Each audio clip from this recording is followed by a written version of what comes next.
नमस्कार, मैं डॉक्टर अर्जुन पासवान। आज मैं आप लोगों के बीच उपस्थित हूँ एक ऐसे टॉपिक को लेकर जिसके बारे में हम सबों को जानना अनिवार्य है और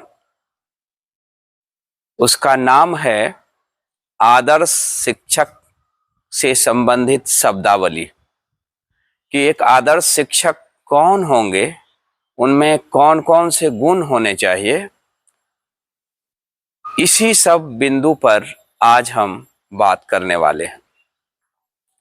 एक आदर्श शिक्षक को सबसे पहले अपने विषय का विशेषज्ञ होना चाहिए। उसे एक अच्छा संप्रेषक होना चाहिए, एक अच्छा वक्ता होना चाहिए। एक अच्छे शिक्षक को कुशल कोऑर्डिनेटर, कुशल प्रबंधक, कुशल आयोजक, कुशल उद्घोषक, कुशल व्यवस्थापक, एक आदर्श शिक्षक को व्यवहार कुशल होना चाहिए और उन्हें बच्चों के हित में काम करना चाहिए। एक आदर्श शिक्षक लोकतंत्र, वसुधैव कुटुंबकम, धर्मनिरपेक्ष और समाजवाद के वाहक होते हैं। एक आदर्श शिक्षक बेसहारों का सहारा होते हैं, न्याय के प्रतिमूर्ति होते हैं और जात, धर्म, लिंग, भाषा में भेद नहीं करते। कहा जाता है कि अभी कर गुजरने की ठानी नहीं है, बात सुनी है उसने पर मानी नहीं है। जो शख्स हर शख्स की जात पूछता है, वो एक शख्स खानदानी नहीं है। धर्म के बारे कहा जाता कि हम वतन है ये, इन्हें बेसूध न समझा जाए, वतन के फूल को बारूद न समझा जाए। हम वतन है ये, इन्हें बेसूध न समझा जाए, वतन के फूल को बारूद न समझा जाए। जो गुनहगार हैं उन्हें फांसी पर चढ़ा दी जाए, पर हर मुसलमान को दाऊद न समझा जाए। जाति, लिंग, धर्म, ऊंच नीच, गरीब अमीर, रंग रूप, इस सब पर किसी भी प्रकार का शिक्षक का विवादास्पद विचार नहीं होना चाहिए। इसके बारे में एकदम से तटस्थ रहना चाहिए।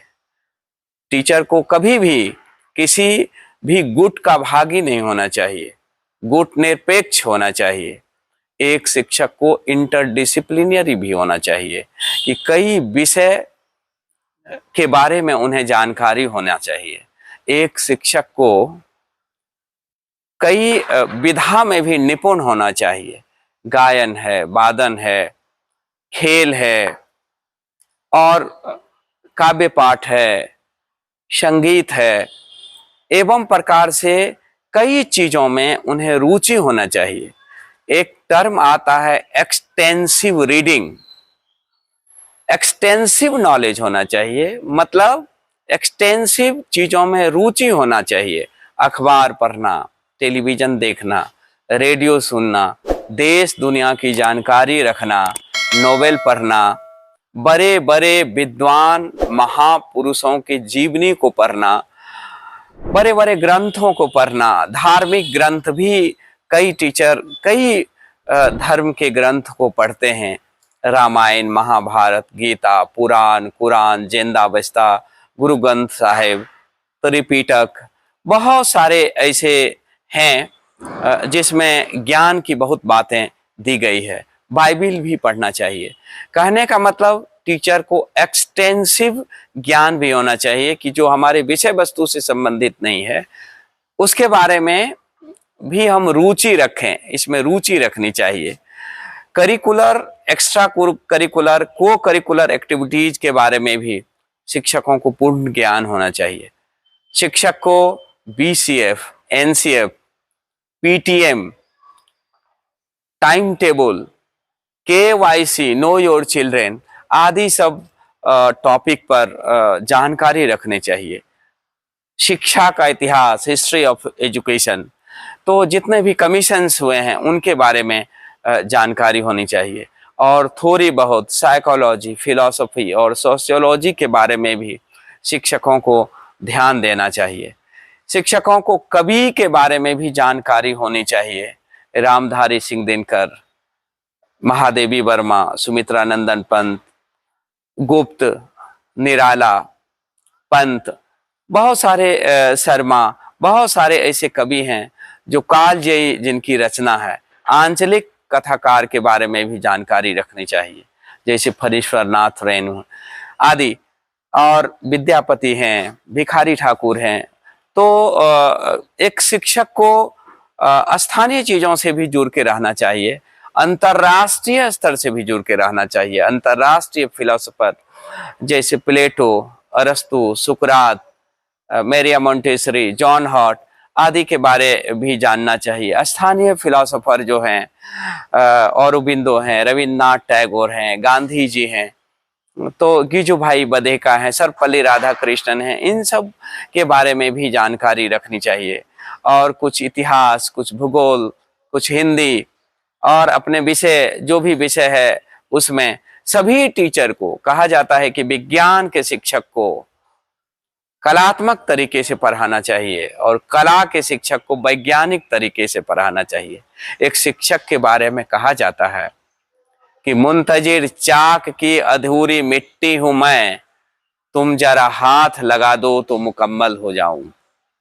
रात की धड़कन जब तक जारी रहती है, सोते नहीं है हम, जिम्मेदारी रहती है। एक शिक्षक के बारे कहा जाता, विवेकानंद हमारे देश के बहुत बड़े फिलोसोफर हुए, शिक्षाविद हुए, धार्मिक पुरुष हुए, और बहुत ही कम आयु में उन्होंने विश्व में अपनी छाप छोड़ी, जिसके बल पर आज हम गौरव महसूस करते हैं। एक बार वो स्कूल में दाखिला लेने गए तो उनका एग्जाम लिया गया, और एग्जाम जब लिया गया तो उनके कॉपी में एक भी गलती नहीं निकली। शिक्षकों को लगा कि पहली दफा कोई बच्चा ऐसा नहीं कर सकता है, वो जरूर चोरी कर लिया होगा, और उन्होंने उनके कॉपी में इडियट लिख दिया। जब ये कॉपी विवेकानंद के पास जाती है तो फिर विवेकानंद जी मतलब टीचर के पास जाते हैं और कहते हैं कि श्रीमान आपने मेरे कॉपी में दस्तखत तो कर दिया, अंक दिया ही नहीं। तो विद्वान लोग जिनमें विद्वता होती है वो इशारों में बात करते हैं, वो जवाब दे देते हैं। एक बार एक बड़े लोग ने शिक्षक के बारे में कह दिया कि ये सब तो लगते ही नहीं है शिक्षक हैं। तब एक शिक्षक खड़े हुए, सामान से शिक्षक, और उन्होंने उन्हें जवाब दी कि मेरी ममता के मुकाबिल तुम्हारी शफकत क्या है, अपनी कीमत जो बता दूं तो तुझे सस्ता कर दूं। तो इस प्रकार से शिक्षकों में शब्द की अविदा, लक्षणा और व्यंजना शक्ति होनी चाहिए। शिक्षक के शब्द में इतने शक्ति होनी चाहिए कि वो बच्चों के बीच जब जाएं और कुछ बोलें तो फिर बच्चों पर उसका प्रभाव पड़े। क्योंकि शिक्षक अनुकरणीय होते हैं, आदर्श पुरुष होते हैं, उत्तम पुरुष और उत्तम देवी होते हैं, और शिक्षक नसीहत की बात करते हैं, और शिक्षकों का बात बच्चे मानते भी हैं। कि जिस फिल्म का हीरो बनना था उसे उस फिल्म का टिकट बेच रहा है वो। बहुत बड़ी नसीहत है। शिक्षक बताते हैं, औरों में ऐब निकालना मेरे मिजाज में था, हर अच्छा शख्स भी बुरा लगता था मुझे, जिस दिन से अपने गिरेबां में झांका, बुरा शख्स भी अच्छा लगने लगा मुझे। शिक्षक को पर्याप्त लचीला और पर्याप्त सख्त भी होना चाहिए। वो लचीला इसलिए कि हर बच्चे उन शिक्षकों तक अपनी पहुंच बना सके, उनके दिल के करीब जा सके, और सख्त इसलिए कि जब इन लचीलेपन का बच्चे दुरुपयोग करने लगे तो फिर सख्त होना भी जरूरी होता है। कहा जाता है कि जो गुनाह करते हैं वो इतने बुरे नहीं होते, सजा न देकर अदालत इसे बिगाड़ देती है। तो इसलिए शिक्षक को पर्याप्त सख्त भी होना चाहिए। जो दौर है दुनिया का, उसी दौर से बोलो, ये बहरों का इलाका है, जरा जोर से बोलो। शिक्षक में ये गुण होना चाहिए कि वो जहां भी जाएं वहां अपना मैसेज छोड़ दें, वहां अलख जगा दें, वहां शिक्षा का बिगुल फूंक दें। यही अधिकार, यही जुनून, यही अधिकार मेरा है, दिया वहां जला दूं जहां पर अंधेरा है। क्या आप अंधेरे में दिया जलाएंगे? हाँ, हम सब मिलकर जलाएंगे। तो शिक्षक को पर्याप्त ज्ञान होना चाहिए, एक शिक्षक को मोटिवेटर भी होना चाहिए, एक शिक्षक को स्टैंड अप कॉमेडियन भी होना चाहिए कि बच्चे को हंसा दे। कि एक बार एक शिक्षक क्लास में आए और उन्होंने कहा कि इस क्लास में सबसे बेवकूफ कौन है? कोई बच्चा खड़ा नहीं हुआ। बाद में एक बच्चा, सबसे पीछे बैठा बच्चा खड़ा हुआ। उन्होंने कहा, शिक्षक ने कहा कि क्या तुम ही बेवकूफ हो? तो बच्चे ने कहा कि नहीं श्रीमान, आप अकेले अच्छे नहीं लग रहे थे। इस प्रकार शिक्षक को कुछ कुछ ऐसी बात करनी चाहिए। कभी कभी शिक्षक को बहुत ही सिंपल रहना चाहिए, सामान्य लोगों से मिलकर रहना चाहिए। और एक शिक्षक को सभी स्तर का पता होना चाहिए, निम्न स्तर, मध्यम स्तर, उच्च स्तर, तब वो बेहतर शिक्षा दे पाएंगे। शिक्षक को सभी बच्चों के बारे में जानकारी रखनी चाहिए कि कौन से बच्चे तेज हैं, कौन से डल हैं, कौन से बच्चे कम सुनते हैं, किसको दिखाई नहीं देता, कौन बच्चे बीमार रहते हैं, किनको घर की समस्या है। तो सामाजिक, राजनीतिक सभी जानकारी शिक्षक को रखनी चाहिए। एक बार एक शिक्षक एक बच्ची को इस कदर डांट दिए कि उस बच्ची का कल्पना धाराशायी हो गया। वो फिर क्लास में नहीं बोल पाती थी। तो शिक्षकों को एक अच्छा श्रोता भी होना चाहिए, वक्ता भी होना चाहिए, समझने वाला भी होना चाहिए। तो शिक्षक ने कहा, जो डांट दिया, तब बच्चे की कल्पना जब धाराशायी हो गई तो उस पर विद्वानों ने कहा कि मेरी वफा का उसने कितना ऊंचा मोल दिया, अपनी बातों के तेजाब में मेरे मन का अमृत घोल दिया। तो हम लोग कई बार अपने बात से बच्चों के मन के अमृत को नष्ट कर देते हैं। तो ऐसा नहीं है, ऐसा नहीं करना चाहिए। कहा जाता है कि लफ्जों के भी जायके होते हैं, परोसने से पहले चख लिया जाना चाहिए।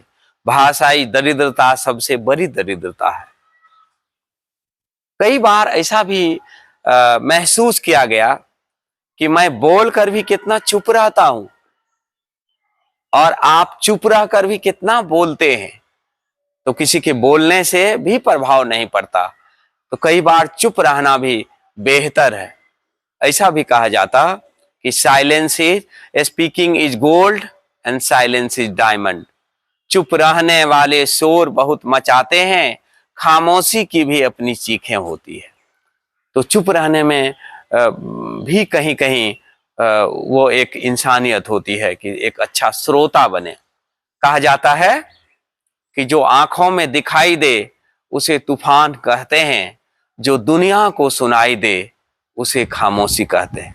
एक शिक्षक को स्कूल से संबंधित पर्याप्त चीजों को जानना चाहिए, चाहे स्कूल का चेतना सत्र हो, चाहे प्रबंधन हो, चाहे स्थानीय समिति के बारे में हो, चाहे कार्यकारिणी समिति के बारे में हो, चाहे दस्तावेज हो, चाहे स्कूल प्रशासन की बात हो, बच्चों से संबंधित बात हो, शिक्षकों की समस्या हो, या टेक्स्ट बुक हो, रूटीन हो, या और अन्य भी गतिविधि जो स्कूल में चलते रहता है, उन सब के बारे में शिक्षक को जानकारी होनी चाहिए कि क्लास अच्छे से चल रहा है या नहीं, बच्चे ले पा रहे हैं कि नहीं, बच्चे प्रतिदिन आते हैं कि नहीं, चेतना सत्र प्रभावी हो रहा है या नहीं, एवं प्रकार से जितनी भी स्कूल की गतिविधि है, कुछ सुविधा का भी ख्याल रखना चाहिए कि वॉशरूम साफ रहता है या नहीं, पानी की उचित व्यवस्था है कि नहीं, समय पर घंटी लगती है या नहीं, शिक्षक समय पर क्लास जाते हैं या नहीं, बच्चे क्लास में उपस्थित रहते हैं या नहीं, और कई प्रकार की गतिविधि के माध्यम से बच्चों को पढ़ाना चाहिए, खेल खेल के माध्यम से पढ़ाना चाहिए, चहक के माध्यम से पढ़ाना चाहिए। आईसीटी का उपयोग शिक्षकों को आना चाहिए। शिक्षक को सिर्फ मतलब व्हाट्सएप चलाना भर ही सीमित नहीं रहना चाहिए। शिक्षक को पीपीटी के माध्यम से भी पढ़ाना चाहिए। शिक्षक को सर्च करने भी आना चाहिए। देश दुनिया में क्या कुछ हो रहा है शिक्षा के बारे में, कहाँ वर्कशॉप हो रहा है, कहाँ सेमिनार हो रहा है, कौन से डॉक्यूमेंट नेट पर आया हुआ है शिक्षा से संबंधित, कौन सी पॉलिसी है, एनईपी 2020 के बारे में भी पर्याप्त जानकारी होनी चाहिए। तो एक शिक्षक को आईसीटी से पूर्ण होना चाहिए। ऐसा भी नहीं होना चाहिए कि सिर्फ आईसीटी ही हो। कहा जाता है कि अपने हौसले को बुलंद करना सीखिए, मोबाइल चलाना जान गए, अब बंद करना सीखिए। दुनिया ने क्या खूब परोसा है, गुरु से ज्यादा गूगल पर भरोसा है। तो बच्चों में ये नसीहत देनी चाहिए, शिक्षा का ऐसा प्रभाव डालना चाहिए कि बच्चे ये समझे कि जो हमारे गुरु हैं उस समय हमें शांत होकर सुनना चाहिए, ग्रहण करना चाहिए, उस समय मोबाइल नहीं चलाना चाहिए। तो एक शिक्षक को हर एक दृष्टिकोण से अच्छा होना चाहिए, पर्याप्त ज्ञान होना चाहिए, परिस्थिति के अनुसार भी शिक्षक को चलना चाहिए, और एक शिक्षक को साइकोलॉजिस्ट भी होना चाहिए, एक शिक्षक को दार्शनिक भी होना चाहिए, कविमन भी होना चाहिए, सोशियोलॉजिस्ट भी होना चाहिए, सामाजिक भी होना चाहिए। एक शिक्षक को परिस्थिति के अनुसार चलना चाहिए कि अगर शिक्षक परिस्थिति के अनुसार अगर नहीं चल पाते हैं तो फिर शिक्षक को दिक्कत हो जाती है। कहा जाता है कि शिक्षक को जो है वही शिक्षा देनी चाहिए, वहीं पर अपने राज खोलने चाहिए जहां उनका श्रोता हो, उनको समझने वाला हो। मैं पढ़े लिखे का गुरु, मूर्खों का दास, वो उठाए डंडे, हम जोड़ लिए हाथ। तो जहां पर शिक्षा के ग्राहक नहीं हो, शिक्षा प्रेमी नहीं हो, ऐसे जगह पर हमें शिक्षा का पिटारा खोलने से कोई फायदा नहीं होता। इसलिए अंधे की नगरी में आईना बेचने का क्या फायदा। लेकिन मेरा मतलब ये नहीं है कि हम बच्चों के बीच शिक्षा का अलख न जगाएं। बच्चों के बीच या जो शिक्षा प्रेमी है, अगर आप कुछ देना चाहते हैं तो जरूर दें, लेकिन वहां जहां आपका उपहास हो रहा हो, आपका कोई वैल्यू नहीं दिया जा रहा हो, आपकी मान्यता नहीं दी जा रही हो और लोग लेना नहीं चाह रहे हो, पब्लिक प्लेस में, ट्रेन में, बस अड्डे में या कहीं, इस तरह से कई लोग जो है अपनी बात करते रहते हैं या अपनी तारीफ करते हैं। तो ज्यादा तारीफ पसंद नहीं होना चाहिए टीचर को कि मतलब अपनी तारीफ सुनते रहें, क्योंकि तारीफ जो है वो जहाज के उस छोटे छिद्र के समान होते हैं जो जहाज को बीच समंदर में डुबो देता है। तो तारीफ वहां होनी चाहिए। एक तारीफ जब लोग सुनने लगता है तब वो खराबी हो जाता है, लेकिन तारीफ करने वाले अच्छे होते हैं। जो कोई तारीफ करते हैं जरूर उनमें सच्चाई रहती है। तो तारीफ करने वाले की मना नहीं है कि कहा जाता है कि तारीफ वो चंदन है जो दूसरे के माथे पर लगाने से पहले खुद की उंगलियां सुगंधित हो जाती है। तो तारीफ करना चाहिए, लेकिन तारीफ पसंद टीचर नहीं होना चाहिए। टीचर को ऐसा नहीं होना चाहिए कि हमारी लोग तारीफ करें, हमें सम्मान मिले, अवार्ड मिले या हमारा बहुत मूल्य मिले, इस तरह से हमारी भावना नहीं होनी चाहिए। हमें लोग प्रणाम करें, हमें लोग आतिथ्य करें, तो हमें ये भावना नहीं होनी चाहिए। हम जितने उदार होंगे, जितने सिंपल होंगे, जितने जेनरस होंगे, उतने ही अच्छा होगा। एक शिक्षक को दूसरे से जलन की भावना भी नहीं होनी चाहिए। दूसरे का शिकवा शिकायत भी नहीं करना चाहिए। प्रायः देखा जाता है कि शिक्षकों की टोली जो है वो अधिक समय शिकवा शिकायत में बिता देते हैं। वो सृजनात्मक काम में लगाएंगे तो ज्यादा बेहतर है। शिकवा शिकायत करना फिजूल है, अपने आप में मस्त रहना ही उसूल है। तो हम अपने आप में मस्त रहें।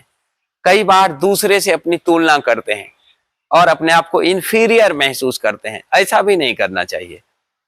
कई लोग आपसे बहुत विषय में, बहुत विधा में आगे होंगे, उनमें अलग जन्मजात कला हो सकती है, लेकिन हम में क्या है, हमें ये फाइंड करना है और अपने अंतर्निहित उस ज्ञान के प्रस्फुटन को, अंकुरन को हमें जो है विस्तार देना है। विवेकानंद ने कहा है कि मनुष्य के अंतर्निहित ज्ञान का प्रस्फुटन ही शिक्षा है, उसमें जो जर्मिनेशन है वही, उसी को विस्तार देना शिक्षा है। तो कहने का मतलब कि जो आप सोचते हैं वो ख्वाब है, जो है आपके पास वही लाजवाब है। तो आपके पास जो है उसी को संवर्धित करें, उसी का विस्तार करें और अपने आप में नैराश न आने पाए, निराशा की भाव न आने पाए। और हमें लगता है कि एक शिक्षक को सकारात्मक होना चाहिए, कल्याणकारी होना चाहिए, समाज सेवी होना चाहिए, छात्र हित में काम करना चाहिए, सृजनात्मक होना चाहिए, इनोवेटिव होना चाहिए, नवाचारी होना चाहिए। एक शिक्षक को आईसीटी फ्रेंडली होना चाहिए, एक शिक्षक को समर्पित होना चाहिए, युग दृष्टा होना चाहिए, पथ प्रदर्शक होना चाहिए, मार्गदर्शक होना चाहिए, भविष्यवेता होना चाहिए। एक शिक्षक को जन कल्याणकारी होना चाहिए, समाज हित में काम करना चाहिए, मास में बेनिफिट हो ऐसा निर्णय होना चाहिए, छात्र हित में निर्णय लेना चाहिए। एक शिक्षक बिगुल फूंकने वाला होता है, क्रांतिकारी होता है, एक शिक्षक परिवर्तनकारी होता है, एक शिक्षक आदर्श होता है। ये कहा जाता है कि शिक्षक समस्याओं का समाधान होता है, उन्हीं में समस्या समाधान भी छुपा होता है। तो हम हमेशा समस्या का राग न आलापें। हम क्या कर सकते हैं, हम क्या इनोवेटिव कर सकते हैं, हम बहुत कुछ कर सकते हैं। हमारी उपस्थिति विद्यालय में कई कक्षा का संचालन हो सकता है। हम बच्चे को अच्छे से चेतना सत्र करवा सकते हैं, प्रभावी चेतना सत्र करवा सकते हैं, टीएलएम बनवा सकते हैं, प्रोजेक्ट बेस्ड लर्निंग की शिक्षा दे सकते हैं, प्रोजेक्ट मेथड पर हम पढ़ा सकते हैं। शिक्षकों को कई आपकी उपस्थिति से बहुत क्लासरूम मैनेजमेंट हो सकता है, आपकी उपस्थिति से बच्चों में शिक्षा का संचार हो सकता है, लोकतंत्र की भावना आ सकती है, भाईचारा बढ़ सकता है। एक शिक्षक अगर चाह ले तो ब्लैक बोर्ड, डस्टर, ये सब बैठने, साफ सफाई, है ना, बहुत सारी चीजों की शिक्षा दे सकते हैं बच्चे को सही से खड़े होने के लिए, सही से चेतना सत्र करने के लिए, क्लास में कंसस होकर सुनने के लिए। तो सुनने, बोलने, सुबोपली का ज्ञान आप दे सकते हैं। आप अगर चाह लें तो आप कुछ भी कर सकते हैं। एक शिक्षक को दस्तावेज का भी ज्ञान होना चाहिए, डॉक्यूमेंट का भी ज्ञान होना चाहिए, पंजी का भी ज्ञान होना चाहिए कि आपके यहाँ कौन कौन सी पंजी है, सरकारी योजनाओं का भी ज्ञान होना चाहिए कि कौन कौन सी सरकारी योजनाएं हैं, लड़के को क्या क्या फायदा हो सकता है। बहुत सारी योजनाएं चलती हैं, कल्याणकारी योजना सरकार की ओर से, साइकिल योजना है, पोशाक योजना है ना, बस्ता मिलता है, स्कॉलरशिप मिलता है, दिव्यांग बच्चे के लिए भी बहुत सारी योजनाएं हैं, उनके बहुत सारे कॉलेजेज हैं, स्कूल्स हैं जहाँ फ्री में खाना पीना, पठन पाठन, रहन सहन, आवासन की व्यवस्था है। तो शिक्षक को सब भांप कर बच्चों को सही दिशा निर्देश देना चाहिए, उचित मार्गदर्शन करना चाहिए। शिक्षक अगर चाह लें तो कुछ भी हो सकता है। शिक्षक को इस बात पर ज्यादा जोर देना चाहिए कि बच्चे ये जरूर ध्यान रखें कि जब तक बच्चे नहीं चाहेंगे उनके लक्ष्य की प्राप्ति में, तब तक वो लक्ष्य तक नहीं पहुंचेंगे। माता पिता और शिक्षक के चाह लेने भर से बच्चे बहुत आगे नहीं बढ़ते हैं, उसमें बच्चों की भी भागीदारी निश्चित होनी चाहिए कि बच्चे चाहें, बच्चे इस बात का ख्याल करें कि उन्हें बनना क्या है और शिक्षक उन्हें उनकी प्रतिभा को बताकर उसमें निखार लाएं। कहा जाता है कि उजाला देखने के लिए सिर्फ सूरज का उगना ही काफी नहीं है, आंखें भी खोलनी पड़ती है। तो जब तक बच्चे आंख नहीं खोलेंगे, जब तक बच्चे खुद से तैयार नहीं होंगे, जब तक उसमें जुनून पैदा नहीं होगा, जब तक जोश पैदा नहीं होगा, जब तक उसमें जिज्ञासा नहीं आएगी, तब तक पर्याप्त वो आगे नहीं बढ़ पाते हैं।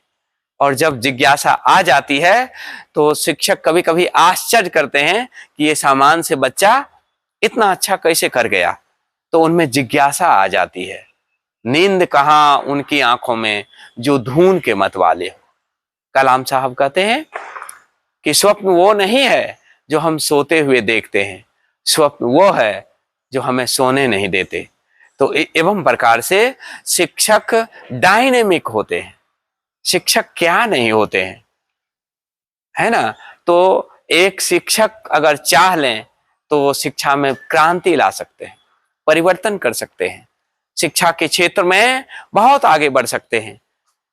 जिस गांव में अशिक्षा है, साक्षरता नहीं है, वहां इसका अभियान चलाकर बच्चों को स्कूल लाकर 100% साक्षरता ला सकते हैं बच्चों में। और उस गांव से जहां शिक्षा में बहुत कमी है, वहां पर शिक्षा का दीप जला सकते हैं, शिक्षा के मशाल जला सकते हैं, क्रांति ला सकते हैं। तो एक शिक्षक अगर चाह लें तो अपने व्यक्तित्व के साथ साथ बच्चों में, समाज में इस तरह से शिक्षा का अलख जगाएंगे और शिक्षा सेवा के माध्यम से ही वो देश सेवा करेंगे। एक शिक्षक को पंक्चुअल होना चाहिए, एक शिक्षक को डेडिकेटेड होना चाहिए, एक शिक्षक को रिसर्चर होना चाहिए, शोध करते रहना चाहिए, हमेशा कुछ नया करते रहना चाहिए, अध्ययनशील होना चाहिए। एक शिक्षक को कभी भी मतलब बदले की भावना नहीं रखनी चाहिए। एक शिक्षक को कभी कभी कुछ चीजों को भूल भी जाना चाहिए कि किसने उनका अपमान कर दिया, कौन से बच्चे से कौन सी गलती हो गई। शिक्षक को क्षमावान होना चाहिए, क्षमा प्रार्थी भी होना चाहिए। और जीवन के दो मूल उद्देश्य हैं कि अगर आप बड़े हैं तो क्षमा कर दीजिए, छोटे हैं तो क्षमा मांग लीजिए। क्योंकि हाथ जोड़कर हम जितना दूर जा सकते हैं, हाथ उठाकर उतना दूर नहीं। तो इसलिए शिक्षक को आदर्शवादी होना चाहिए, उच्च विचार का होना चाहिए, सादा जीवन जीना चाहिए, अपने बजट में रहना चाहिए। शिक्षक को असंतोष की भावना नहीं होनी चाहिए, हमेशा अपने पेशे में संतोष करना चाहिए। क्योंकि शिक्षा जो एक पेशा है शिक्षक का, वो सम्यक आजीव है। सम्यक आजीव का मतलब होता है कि जिसमें हत्या नहीं है, जिसमें षड्यंत्र नहीं है, जिसमें नशा नहीं है, जिसमें उठाईगिरी नहीं है, जिसमें सामाजिक कोई कुरीति नहीं है। हर जगह मान सम्मान मिलता है। और ये मान सम्मान तब मिलता है जब एक शिक्षक समर्पित होते हैं, एक शिक्षक छात्र हित में काम करते हैं और हमेशा छात्र बने रहते हैं, अध्ययनशील रहते हैं, अपने मित्रों से भी सीखते हैं, अपने प्रधान से सीखते हैं। और एक शिक्षक को प्रधान का सम्मान करना चाहिए। कई शिक्षक अपने में मस्त रहते हैं, अपने में ही थोड़ा अहम में रहते हैं कि हम बहुत विद्वान हैं। जब आपको विद्वता का अहम हो गया तो फिर आप विद्वान नहीं हैं।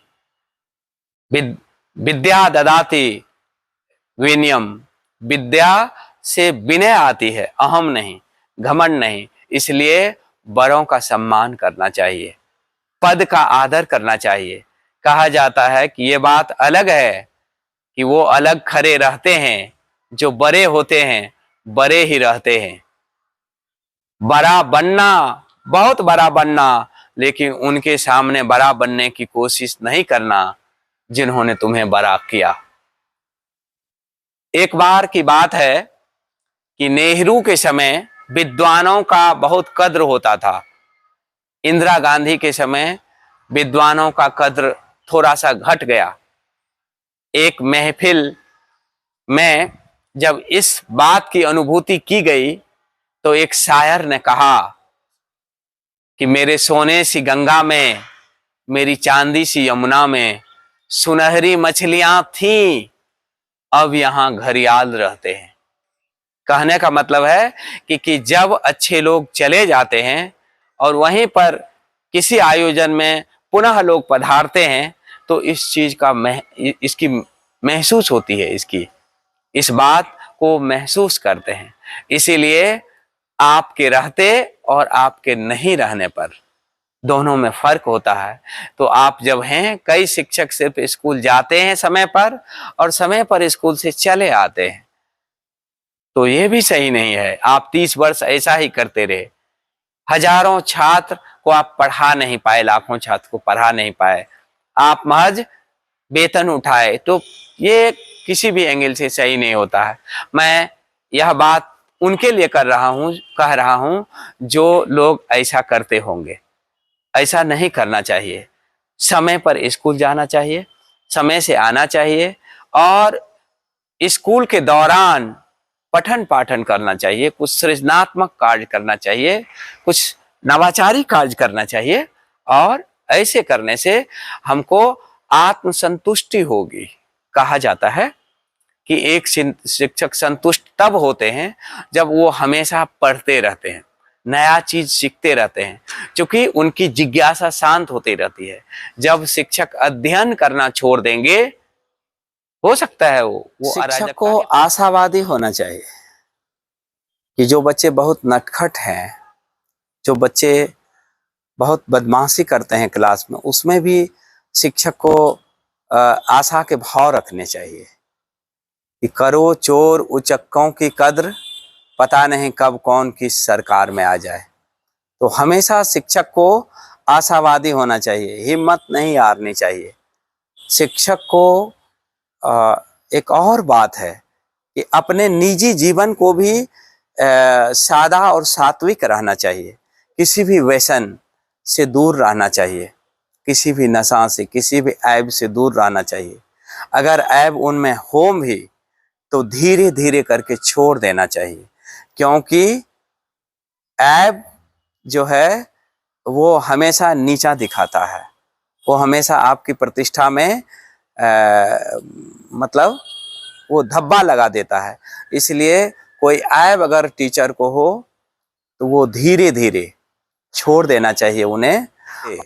अगर कोई नहीं छूट रहा हो तो पर्दा जरूर होना चाहिए, क्योंकि छात्रों के बीच भी आपके ऐब की सूचना चली जाती है तो फिर आपके प्रति छात्र का सम्मान घट जाता है। वो ये बात जानते रहते हैं कि आप में अमुक ऐब है, आप जो है किसी चीज के आदी हैं। तो इस तरह से शिक्षक को अपना जीवन सामान्य रखना चाहिए और स्वस्थ रहना चाहिए। को कुशल संचालक भी होना चाहिए, स्वागतकर्ता भी होना चाहिए, मिलनसार भी होना चाहिए, सम्यक इंसान भी होना चाहिए। एक शिक्षक को जमीनी भी होना चाहिए। कहा जाता है कि खुदा ने पर बख्शा ही नहीं, इसीलिए जमीन से जुड़ा रहता हूँ। एक शिक्षक को हमेशा जो है बेहतर करने की कोशिश करते रहनी चाहिए और एक शिक्षक को इस बात के लिए भी तैयार रहना चाहिए कि बेहतर करने के बावजूद भी अगर उनका कोई पैर खींचता है, उनके बारे कोई शिकायत करता है, तो उसे फेस करने के लिए एक शिक्षक को मजबूत रहना चाहिए। कहा जाता है कि hope the best and be strong enough to face the worst. पत्थर जो लोगों ने फेंके मुझ पे बेहिसाब, उन्हीं को जोड़ कर मैंने अपना महल बना लिया। क्योंकि कई बार ऐसा देखा जाता है कि जब मेरे खूबी पर बात हो रही थी, अपने भी मौन रहे, बात जब ऐब पर होने लगी, गूंगे भी बोलने लगे। तो जब ऐब पर बात होती है तो लोगों की संख्या ज्यादा हो जाती है। इसलिए शिक्षक को अपनी खूबी को नहीं खोना चाहिए, नहीं छोड़ना चाहिए और आदर्श राह पर बढ़ने के लिए हमेशा तत्पर रहना चाहिए। जीवटता के साथ, धैर्य के साथ, आशा के साथ, विश्वास के साथ, आत्मबल के साथ हमेशा शिक्षक को अपने कार्य पथ पर आगे बढ़ते रहना चाहिए। क्योंकि कहा गया कि जिससे पथ पर स्नेह मिला उस राही को धन्यवाद, जो साथ न मेरा दे पाए, उनसे कब सूनी हुई डगर। मैं भी यदि न चलूं तो भी क्या, राही मर लेकिन राह अमर। इस पथ पर वे ही चलते हैं जो चलने का पा गए स्वाद। जिस जिससे पथ पर स्नेह मिला, उस राही को धन्यवाद। बहुत बहुत धन्यवाद।